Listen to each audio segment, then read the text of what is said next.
Assalamu alaikum wa rahmatullah. Welcome here Al Madar. And today I want to talk about brotherhood and sisterhood in Al Islam.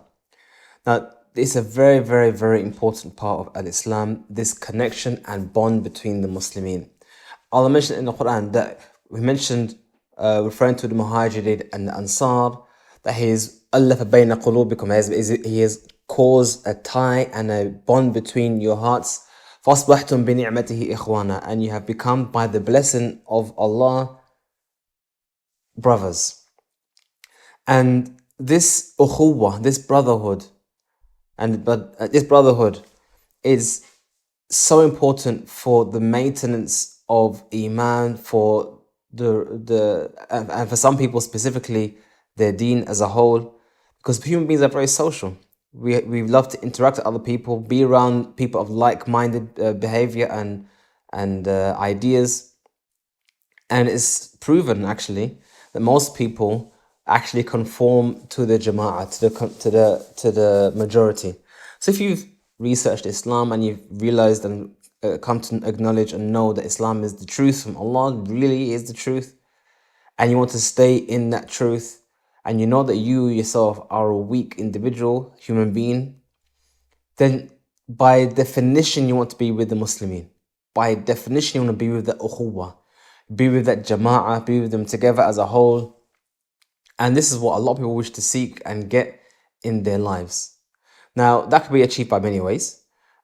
Primarily by attending the masjid, for example. If you're a man who comes to praying 5 times a day, attending the masjid is very, very, very important. Trying to engage with other people, giving salams to the people as you go in and going out. Like the Messenger of Allah sallallahu alaihi wasallam said, Ashru salam, spread the salams. So many things in Al-Islam are there to help strengthen the bond of ukhuwah. Even the haqqul muslim muslim khams, the hadith, the rights of the Muslim, of an Muslim, are 5 things.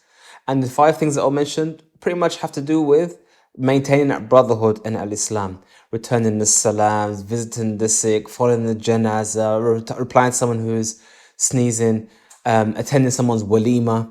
These things shows that you love those around you and those around you love you, and you help maintain and build these bonds. Now, this might be quite difficult for those who are introverted, as in they would actually prefer to just be alone.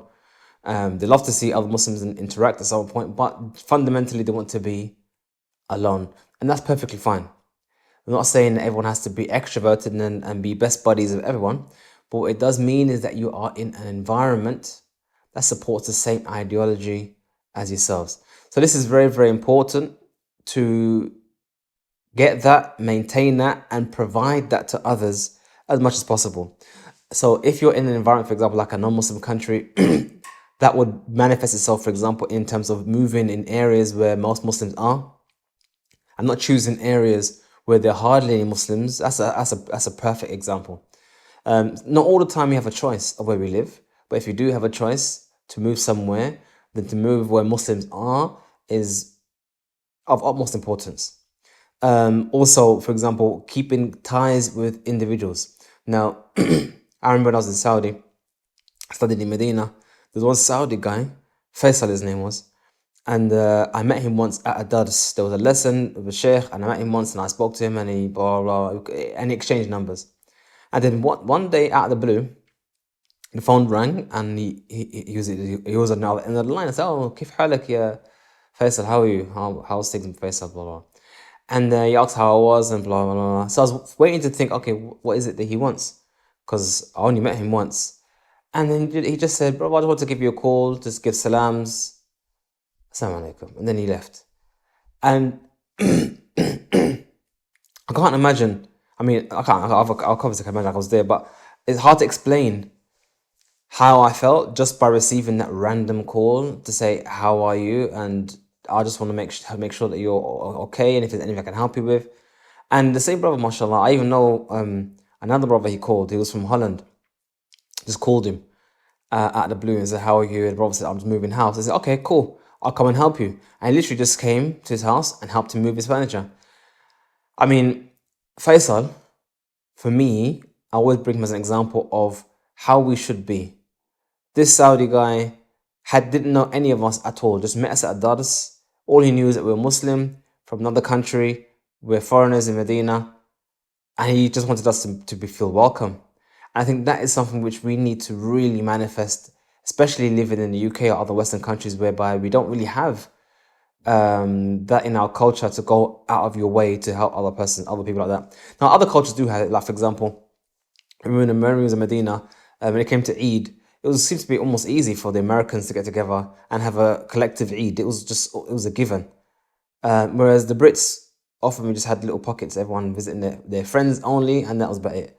So generally speaking, I think maybe I could be wrong, that it's more difficult culturally for us in the UK to go out of our way for this kind of thing. For some, not all, but like I said, it's a cultural thing.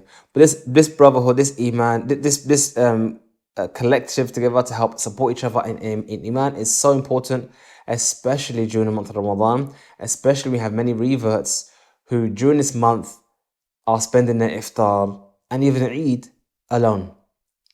Now, some reverts, alhamdulillah, they married into other families who are not revert, or those who are in families who are born Muslims, so they were essentially embraced by that family. But for many, Eid is a quiet time when really it should be a collective time. So if you know of friends and family or and other people who are in similar situations, reach out to them, invite them round, give them a call even, ask them how they are, and try and maintain a good connection with those around you. I guarantee you, if you knew someone and then you hear they have cancer and they're dying or they died, you will feel regret. Oh, subhanAllah, I didn't reach out to the brother. I didn't even know he was ill. I didn't even know he was in need. I didn't know he had bills to pay. I had no idea. I would have helped if I had known, but we didn't know. These are things we need to try and work on as Muslims, especially during the month of Ramadan. And I hope, inshallah, you can take from this video that boost to make that effort. Please like this video and subscribe to this channel and share it with your friends and family. And may Allah give you a blessed Ramadan and aid you to make other people's Ramadan better than it is. Assalamu alaikum wa rahmatullah.